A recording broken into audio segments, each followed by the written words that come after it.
ഇതാണ് നമ്മുടെ ചിയോ മുത്തശ്ശി. 100 വയസ്സ് തികയാൻ ഇനി എത്ര കാലമുണ്ടെന്ന് ചോദിച്ചാൽ സ്വതസിദ്ധമായ ചിരിയോടുകൂടി പറയും 2 വർഷവും 7 മാസവും 10 ദിവസവും. ഇന്ന് നമുക്ക് നമ്മുടെ ചിയോ മുത്തശ്ശിയുടെ അടുത്തുനിന്ന് അവരുടെ ആയുസ്സിൻ്റെ 4 രഹസ്യങ്ങൾ കേട്ടാലോ. രാവിലെ 6 മണിക്ക് എഴുന്നേൽക്കും നമ്മുടെ ഈ ജപ്പാനീസ് വല്യമ്മ.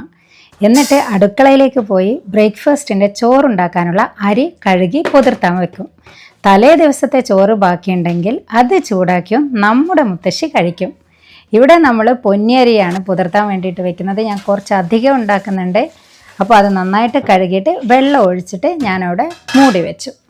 ചിയോ മുത്തശ്ശി കാണിച്ചു തന്ന 4 ബ്രേക്ക്ഫാസ്റ്റാണ് നമ്മളിന്നിവിടെ ഉണ്ടാക്കാൻ പോകുന്നത്. മുത്തശ്ശിക്ക് 8 മണിക്ക് മലമുകളിലുള്ള തൻ്റെ റെസ്റ്റോറൻറ്റ് തുറക്കണം. 52 വർഷമായിട്ട് സ്വന്തമായ റെസ്റ്റോറൻറ്റിൽ സോബ നൂഡിൽസും ആയോ സൂഷിയും ഉണ്ടാക്കി വിൽക്കുകയാണ് ഈ 97കാരി. അതാണ് ഈ മുത്തശ്ശിയുടെ ഇക്കിഗായ്. ഇക്കിഗായ് എന്ന് പറഞ്ഞാൽ ജീവിക്കാനുള്ള കാരണം. ദിവസവും എഴുന്നേൽക്കാൻ ഒരു കാരണം ഉണ്ടാവുക എന്നതാണ് മുത്തശ്ശിയുടെ ആയുസ്സിൻ്റെ ആദ്യത്തെ രഹസ്യം. മുത്തശ്ശി ബ്രേക്ക്ഫാസ്റ്റിലെ അടുത്ത ഐറ്റം നമ്മുടെ കുക്കുംബർ കൊണ്ടുള്ള ഒരു പിക്കിളാണ്. ഇത് തലേ ദിവസം തന്നെ ഉണ്ടാക്കി വെക്കുകയാണ് വേണ്ടത്. ഈ കുക്കുംബർ എടുത്തിട്ട് ഇങ്ങനെ ചെറുതായിട്ട് പീൽ ചെയ്യുക. ഫുള്ളായിട്ട് അതിൻ്റെ തോല് മുഴുവനായിട്ടും കളയണം എന്നില്ല. തോല് കളയണം എന്നില്ല. കളയുന്നത് എന്താണെന്ന് വെച്ചാൽ നന്നായിട്ട് അത് പിടിക്കാൻ വേണ്ടിയിട്ടാണ് ഉള്ളിലേക്കൊക്കെ. എന്നിട്ട് ഇതുപോലെ ഇങ്ങനെ ചെറിയ കഷ്ണങ്ങളാക്കുക. എന്നിട്ട് അതൊരു സിപ്ലോക്ക് ബാഗിലേക്ക് ഇട്ടിട്ട് എയർ ടൈറ്റ് കണ്ടെയ്നേഴ്സ് എന്തെങ്കിലും എടുത്താൽ മതി, കടക്കാതിരിക്കാൻ വേണ്ടിയിട്ടാണ്. എന്നിട്ട് അതിലേക്ക് ഇട്ടിട്ട് ഈ കഷ്ണങ്ങൾ അതിലിടുക. പിന്നെ നമ്മുടെ മുത്തശ്ശി അതിലേക്ക് ഇടുന്നത് പഞ്ചസാരയാണ്. ഞാനിവിടെ പഞ്ചസാര ഇടുന്നുണ്ട്. അവർക്ക് ഷുഗറും സംഭവമൊന്നും ഇല്ലാത്തത് എനിക്ക് തോന്നുന്നത് ഈ ഒരു ഭക്ഷണ രീതി തന്നെയല്ലേ ഫോളോ ചെയ്തുകൊണ്ടിരിക്കുന്നത്, അതുകൊണ്ടായിരിക്കും. അപ്പം നമ്മളാവുമ്പോൾ എനിക്ക് തോന്നുന്നു ഉപ്പിടുന്നതായിരിക്കും കുറച്ചും കൂടെ നല്ലത്. പിന്നീട് അതിൽ ചേർത്തത് സുർക്കയും അതുപോലെ തന്നെ സോയാ സോസ് കുറച്ച്, പിന്നെ നല്ലെണ്ണയാണ്. ഇത്രയും സാധനങ്ങളാണ്. എന്നിട്ട് അതിൽ എയറൊക്കെ അങ്ങ് കളഞ്ഞിട്ട് നമ്മളതിനെ ചിക്കിച്ചാന്ന് ആക്കിയെടുക്കുക. അങ്ങനെ ആക്കിയെടുക്കുക. അപ്പോൾ അതിലേക്കൊക്കെ അത് നന്നായിട്ട് അങ്ങ് പിടിക്കും. എന്നിട്ട് നന്നായിട്ട് ടൈറ്റാക്കി എടുത്തിട്ട് നമ്മുടെ ഫ്രിഡ്ജിൽ കൊണ്ടുപോയിട്ട് വെക്കും. പിറ്റേ ദിവസമാണ് ഇത് ശരിക്കും ഉപയോഗിക്കേണ്ടത്. ഇനി നമുക്ക് നമ്മുടെ ജപ്പാനീസ് മുത്തശ്ശിയുടെ ഒട്ടിപ്പിടിക്കുന്ന ചോറുണ്ടാക്കാം. അവരുടെ ചോറിങ്ങനെ ഒട്ടിയിട്ടാണ് ഉണ്ടാവുക. സ്റ്റിക്കി റൈസാണ്. പക്ഷേ നമ്മളിവിടെ പൊന്നിയരി കൊണ്ടായതുകൊണ്ട് അത്രയാവില്ല. എന്നാലും നമുക്ക് കുറച്ച് വെള്ളമൊക്കെ അധികം ഇട്ടിട്ട് അതുപോലത്തെയൊക്കെ ഒരു ടൈപ്പ് ചോറുണ്ടാക്കാൻ വേണ്ടിയിട്ട് നോക്കാം. അപ്പോൾ കുറച്ച് ഉപ്പിടുക. കുറച്ചും കൂടെ വേണ്ടതിനേക്കാൾ കൂടുതൽ വെള്ളം ഒഴിക്കുക. ഇത് വറ്റിച്ചിട്ടാണ് ഉണ്ടാക്കുക, അല്ലാതെ നമ്മൾ ഊറ്റിയെടുക്കുകയല്ല ചെയ്യുക. അങ്ങനെ നമ്മൾ ചോറ് വെക്കാൻ, ഇതൊക്കെ ബ്രേക്ക്ഫാസ്റ്റാണ്. രാവിലെയാണ് നമ്മുടെ മുത്തശ്ശി ചോറ് കഴിക്കുന്നത്. അത് നമ്മളെ പോലെ അല്ല ചോറ് കഴിക്കുക, കുറച്ച് ചോറാണ്. അതാണ് അവർ പറഞ്ഞു തരുന്ന രണ്ടാമത്തെ ആയുസ്സിൻ്റെ രഹസ്യം. ഹാര ഹാച്ചിബു, അതായത് വയറിൻ്റെ 80% മാത്രം നിറയ്ക്കണം എന്നാണ് നമ്മുടെ ചിയോ മുത്തശ്ശി പറയുന്നത്. വാരി വലിച്ച് കഴിക്കുക എന്നുള്ള പരിപാടി നമ്മൾ ഒഴിവാക്കണം എന്ന് തന്നെ. അപ്പോൾ എങ്ങനാ? നമ്മുടെ ജപ്പാനീസ് വല്യമ്മാൻ്റെ പോലെ തന്നെ നമുക്കും ജീവിതം സന്തോഷമാക്കാനുള്ള ഒരു വഴി മാത്രമായിട്ട് ഭക്ഷണം കണ്ടാലോ? ഇങ്ങനെ വരണം നമ്മുടെ ചോറ്. നല്ലോണം ഇങ്ങനെ പശയായിട്ട് ഒട്ടിപ്പിടിച്ച രീതിയിൽ നമുക്ക് ചോറ് കിട്ടണം. അപ്പോൾ നന്നായിട്ട് വെന്ത് നമ്മളുടെ ബ്രേക്ക്ഫാസ്റ്റിൻ്റെ 2-3 ഐറ്റംസ് ആയി കഴിഞ്ഞിട്ടുണ്ട്. ഇനി അടുത്തയിലേക്ക് പോവുകയാണ്. അടുത്തത് അവരുടെ സൂപ്പാണ്. പ്രശസ്തമായിട്ടുള്ള മിസോ സൂപ്പാണ്. അത് ഞാൻ നമ്മളുടെ ഒരു എളുപ്പത്തിലുള്ള ഒരു വേർഷനിലേക്ക് മാറ്റിയിട്ട് ഏകദേശം ആ ഫ്ലേവറൊക്കെ കിട്ടുന്ന പോലെയാണ് ഉണ്ടാക്കുന്നത്. അപ്പോൾ ഇത് ആദ്യം ചിക്കൻ സ്റ്റോക്കാണ് ഇട്ടത്, അല്ലെങ്കിൽ വെജിറ്റബിൾ സ്റ്റോക്ക് ഏതെങ്കിലും ഒന്ന് മാത്രം ഇട്ടാൽ മതി. ഒരു കട്ട ഇട്ടാൽ മതി, അല്ലെങ്കിൽ ഉപ്പ് കൂടും. എന്നിട്ട് നമ്മളതിലേക്ക് വെളുത്തുള്ളി ചെറുതായിട്ട് അരിഞ്ഞിട്ടിടുക. പിന്നെ ഇതിലേക്ക് മഷ്റൂം, കൂണ്, അത് 1 മതി. അതെന്തായാലും ഇടണം. അപ്പോഴാണ് നമുക്ക് കുറച്ചെങ്കിലും ആ ഫ്ലേവറിനോടൊന്ന് അടുത്ത് നിൽക്കാൻ വേണ്ടിയിട്ട് പറ്റുക. അതും ഇതുപോലെ തന്നെ ചെറുതായിട്ട് കഴുകി ചെറുതായിട്ട് കട്ട് ചെയ്തിട്ട് അത് ഇതിലേക്ക് ഇട്ട് കൊടുക്കുക. എന്നിട്ട് അതിങ്ങനെ ചെറുതായിട്ട് തിളക്കുമ്പോൾ അതിലേക്ക് ഒരു 2 ഡ്രോപ്പൊക്കെ നമ്മൾ സോയാ സോസ് ഇട്ടു. പിന്നെ നല്ലെണ്ണ എടുത്തിട്ട് അത് 1 ടീസ്പൂണൊക്കെ നല്ലെണ്ണ ഇട്ട് കൊടുക്കുക.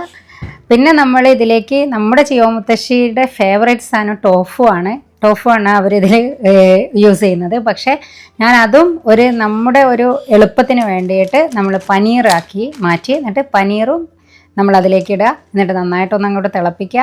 എന്നിട്ട് അത് കഴിഞ്ഞിട്ട് അത് ഓഫ് ചെയ്യുന്നു. എന്നിട്ട് ഉള്ളിത്തണ്ട് എടുത്തിട്ട് കുഞ്ഞു കഷ്ണങ്ങളാക്കിയിട്ട് അതിൻ്റെ മേലെ വെതറി കൊടുക്കുക. നല്ല രുചിയാണ് കേട്ടോ, ഭയങ്കര ടേസ്റ്റാണ് ഇത് കഴിക്കാൻ. നല്ല രസമുള്ള സൂപ്പാണ്. അപ്പോൾ നമ്മുടെ ഒരു ഐറ്റവും കൂടെ റെഡിയായി. ഇനിയാണ് നമ്മുടെ മുത്തശ്ശിയുടെ ഏറ്റവും ഫേവറേറ്റ് ഐറ്റം, മീനാണ്. ചിയോ മുത്തശ്ശിക്ക് ഏറ്റവും ഇഷ്ടം. അത് ഇവിടെ ഞാൻ മാന്തളാണ് എടുത്തത്.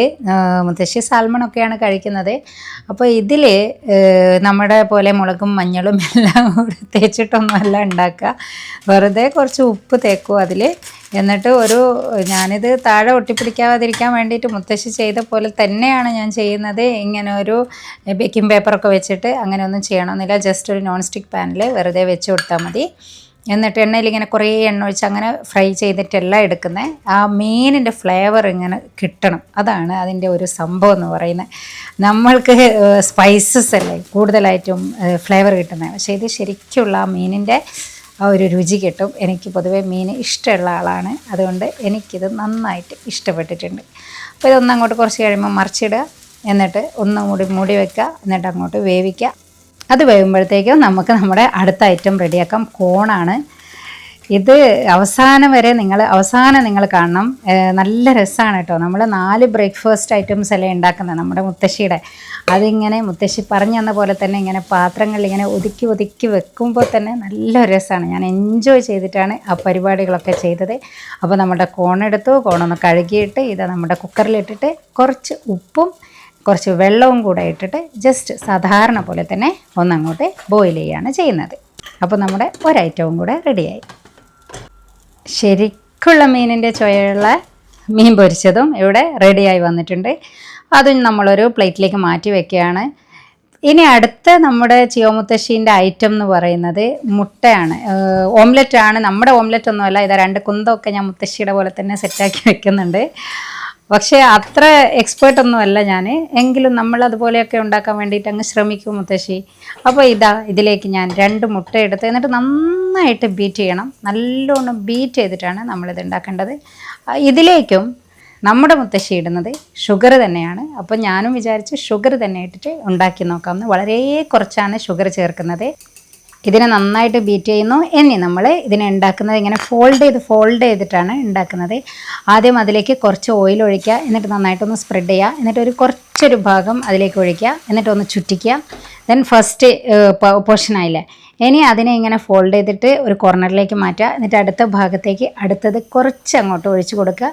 എന്നിട്ട് അതിനെ ഇങ്ങനെ ഫോൾഡ് ചെയ്തിട്ട് ഇതിൻ്റെ മേലേക്കാക്കുക. എന്നിട്ട് അടുത്തത് ഒഴിക്കുക. അങ്ങനെ ഫോൾഡ് ചെയ്തിട്ട് നമ്മളൊരു കിടക്കയൊക്കെ ഇങ്ങനെ ചുരുട്ടി വെച്ച പോലെ ഉണ്ട് ഈ സംഭവം എന്ന് പറയുന്നത്. നല്ല രസം. നമ്മളുടെ സാധാരണ നമ്മളൊരു ഓംലെറ്റ് ഉണ്ടാക്കി കഴിക്കുന്ന പോലെയല്ല. ഇത് കഴിക്കുമ്പം ഒരു പ്രത്യേക രുചിയാണ്. അപ്പോൾ അല്ലാതെ ഞാനിവിടെ ഇത് ഉണ്ടാക്കുമ്പോൾ ഇതിൻ്റെ ഉള്ളിൽ കുറച്ച് മുളക് പൊടി ഇട്ടിട്ട് സോൾട്ട് ഇട്ടിട്ട് അങ്ങനെയാണ് ഉണ്ടാക്കാറ്. നമുക്ക് ഈ കുറച്ചൊരു സ്പൈസൊക്കെ ഇഷ്ടമുള്ള ആൾക്കാരായതുകൊണ്ട്, എങ്കിലും ആയുസിൻ്റെ കാര്യം ആലോചിക്കുകയാണെങ്കിൽ അങ്ങനെയൊന്നും കഴിക്കണ്ട. ഇതുപോലെയൊക്കെ തന്നെ കഴിച്ചാൽ മതി.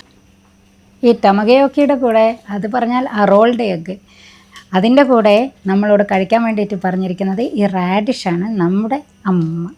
അപ്പോൾ ഇത് നമ്മൾ ഗ്രേറ്റർ എടുത്തിട്ടൊന്ന് ഗ്രേറ്റ് ചെയ്തിട്ട് വെറുതെ അതിൻ്റെ സൈഡിൽ വെച്ച് കൊടുക്കുകയാണ് ചെയ്യുക. അതിൻ്റെ തോലൊക്കെ ഒന്ന് കളയുക, കഴുകുക, ഗ്രേറ്റ് ചെയ്യുക. എന്നിട്ട് നമ്മുടെ ഇപ്പോൾ ഉണ്ടാക്കിയിരിക്കുന്ന ആ റോൾഡ് എഗ്ഗിൽ അതിൻ്റെ കോമ്പിനേഷനായിട്ട് നമുക്ക് കഴിക്കാം. ഈ ബീൻസും ക്യാബേജും ചീരയൊക്കെ എടുത്തൊക്കെ കണ്ടിട്ട് വീണ്ടും പച്ചക്കറികളോ എന്ന് ചോദിക്കാൻ വരട്ടെ. ഇത് തന്നെയാണ് നമ്മുടെ അമ്മൂമ്മയുടെ സൗന്ദര്യത്തിൻ്റെയും ആരോഗ്യത്തിൻ്റെയും ആയുസ്സിൻ്റെയൊക്കെ മറ്റൊരു രഹസ്യം.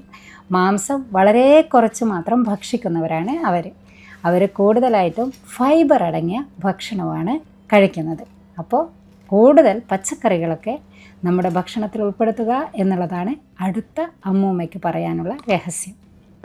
കുറച്ച് കഷ്ടപ്പെട്ടാലും ഇതൊക്കെ ശീലമാക്കിയാൽ ചുരുണ്ടു മടങ്ങി ഒരിടത്ത് കിടക്കുന്ന ആയുസ്സല്ലാതെ ഓടിച്ചാടി നടക്കുന്ന ആയുസ് കിട്ടും എന്നാണ് നമ്മുടെ അമ്മൂമ്മ ആ കുഞ്ഞിപ്പല്ലും കാട്ടി ചിരിച്ചുകൊണ്ട് പറയുന്നത്. അപ്പോൾ നമ്മളിവിടെ ക്യാരറ്റും സ്പിനാച്ചും എന്തെങ്കിലും ചീര മതി, അതിൽ കുറച്ച് ഉപ്പും അതുപോലെ തന്നെ കുറച്ച് കുരുമുളക് പൊടിയും കൂടെ ഇട്ടിട്ട് വേവിച്ച് വെച്ചു. ഇത് ക്യാബേജും ക്യാപ്സിക്കോ നമ്മളുടെ ഇഷ്ടമുള്ള വെജിറ്റബിൾ എടുക്കാം. അതിലും ഇതുപോലെ തന്നെ അവരുടെ 4 ദിവസത്തെ ബ്രേക്ക്ഫാസ്റ്റാണ് നമ്മൾ ഉണ്ടാക്കുന്നത്. അതുപോലെ തന്നെ ഉപ്പും കുരുമുളക് പൊടിയും ഇട്ടിട്ട് അത് വേവിച്ച് വെച്ചിട്ടുണ്ട്. പിന്നെ എല്ലാവരും സന്തോഷിച്ചോളൂ. ഒരു ദിവസം അമ്മൂമ്മ കഴിച്ചതിൽ ചിക്കൻ കൂടെ ഉണ്ടായിരുന്നു.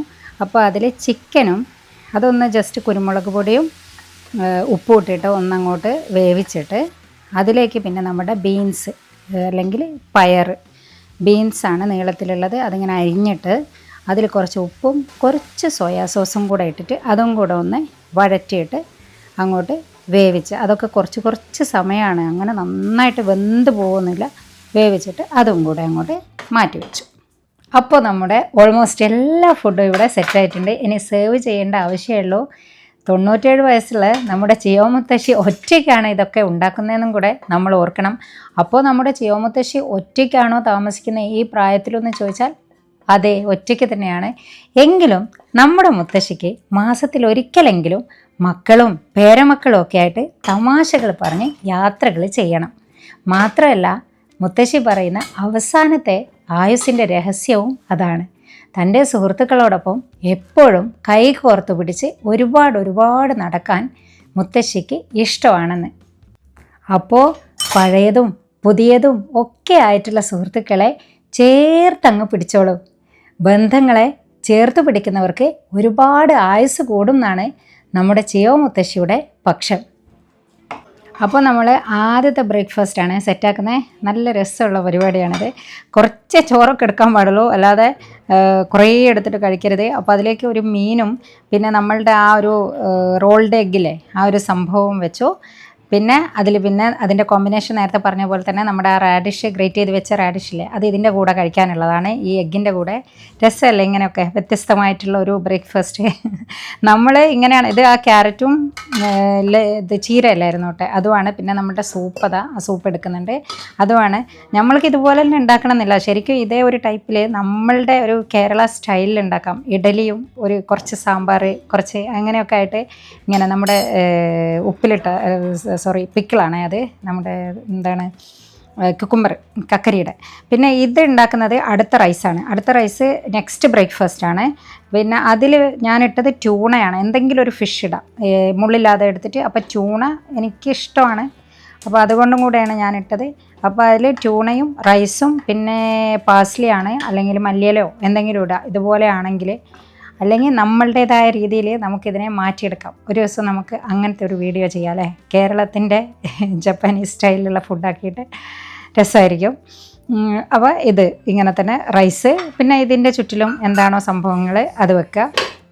ഇതിൽ നമ്മൾ ആ ചിക്കനും ബീൻസും കൂടെ വേവിച്ചില്ലായിരുന്നോ, അതാണ് ഇതിൻ്റെ കൂടെ കൊടുക്കുന്ന കോമ്പിനേഷൻ എന്ന് പറയുന്നത്. അപ്പോൾ അതൊക്കെ ശരിക്കും പറഞ്ഞാൽ ഇത് കാണുമ്പോൾ തന്നെ ഒരു ആയുസ് കൂടിയ ഫീൽ വരുന്നുണ്ട്.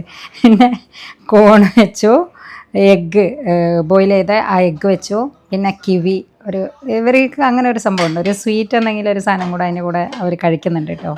നമ്മളെ മുത്തശ്ശി സുന്ദരിയും ആയുസ്സും 97 വയസ്സ് 100 വയസ്സാവാറായി, ആരോഗ്യവതിയാണ്. അങ്ങനെയൊക്കെ ആയതിൻ്റെ രഹസ്യം ഇതൊക്കെയാണ്. പക്ഷേ എങ്കിലും ഫുഡൊക്കെ നല്ല രസമാണ്. കുറേ കഴിക്കില്ല, അതാണ് ആ ഒരു 4 രഹസ്യങ്ങൾ അവിടെ ഓർത്ത് വയ്ക്കുക. എന്നിട്ട് അതുപോലെയൊക്കെ നമുക്കും ജീവിക്കാമല്ലോ. പിന്നെ നോക്കാം അടുത്ത ബ്രേക്ക്ഫാസ്റ്റ്. അതിലും റൈസ് തന്നെയാണ് വരുന്നത്. അതിൻ്റെ കൂടെ നമ്മൾ ആ ക്യാബേജിൻ്റെ സംഭവം വെച്ചു, സൂപ്പ് വെച്ചു, ദെൻ എഗ്ഗ്, നമ്മുടെ അച്ചാർ, പിന്നെ ഒരു ഗ്രീൻ ടീ ആണ് അതിൽ വരുന്നത്. ഇനി അടുത്ത ഒരു ബ്രേക്ക്ഫാസ്റ്റ് എന്ന് പറയുന്നത് കുറച്ചും കൂടെ ഡിഫറെൻ്റ് ആയിട്ട് നമ്മളുടെ ഇത് എന്തായിരുന്നു, സ്പിഗേറ്റി ഇല്ലേ, സേമിയ നീളത്തിൽ കുറച്ച് കട്ടിയുള്ള ആ ഒരു സംഭവം ജസ്റ്റ് ഒന്ന് വേവിച്ചെടുക്കുക. അതിലൊരു ഇത്തിരി സോയാ സോസ്, ഒരു ഡ്രോപ്പ് സോയാ സോസ് ആക്കുക, അത് മിക്സ് ആക്കിയിട്ട് വെക്കുക. ഇനി നമുക്ക് ഇതിനെ ഒന്ന് പോയിട്ട് കഴിച്ചൊക്കെ നോക്കാം. കുറേ നേരമല്ലേ വെയിറ്റ് ചെയ്യുന്നത്. ശരിക്കും എനിക്ക് നല്ല ഒരു എക്സൈറ്റ്മെൻ്റ് ഒക്കെ ഉണ്ട് ഇത് കഴിക്കാൻ കേട്ടോ. അപ്പോൾ നോക്കാം എന്തായാലും. ഒറ്റയടിക്ക് ഇത് മുഴുവൻ എടുത്ത് ഷാപ്പിടണം എന്നൊക്കെ മനസ്സിൽ തോന്നുന്നുണ്ടെങ്കിലും ചിയോ മുത്തശ്ശീൻ്റെ ചില വാക്കുകളാണ് ഇങ്ങനെ ഓർമ്മ വരുന്നത്. ചിയോ മുത്തശ്ശി എപ്പോഴും പറയും, ചലനം നിന്നു പോയാൽ മരണം വേഗം വരുമെന്ന്. അതായത് ആവശ്യത്തിന് കഴിച്ചിട്ട് ഒരുപാട് നടക്കണം എന്നാണ് മുത്തശ്ശി പറയുന്നത്. അപ്പോൾ ഇതാ നമ്മുടെ മുത്തശ്ശിയെ ഓർക്കാം, ആയുസ്സിനെ കുറിച്ച് ഓർക്കാം, ആരോഗ്യത്തിനെ കുറിച്ചിട്ട് ഓർക്കാം, എന്നിട്ടാണ് നമ്മളിത് കഴിക്കുന്നത്. ഈ സംഭവം നല്ല രസമാണ് കഴിക്കാൻ. ആ രസത്തിനേക്കാൾ വേറെ ഭക്ഷണം ഒരു സ്നേഹമാണ്, സന്തോഷമാണ് എന്നൊക്കെയുള്ളൊരു ഫീലാണ് നമുക്ക് കിട്ടുന്നത്. അപ്പോൾ മുത്തശ്ശി പറഞ്ഞ കാര്യങ്ങൾ ഓർക്കുക. നമ്മുടെ കൈകളിങ്ങനെ ചേർത്ത് പിടിച്ചോളൂ. ആവശ്യത്തിന് മാത്രം നല്ല ഭക്ഷണം കഴിച്ച് നമുക്കൊരുമിച്ച് ഒരുപാടിങ്ങനെ തമാശകളും കുറുമ്പുകളും ഒക്കെ കാട്ടി നമ്മുടെ ജീവിതത്തിൻ്റെ അർത്ഥം മനസ്സിലാക്കി ഒരുപാടേറെ ജീവിക്കാം.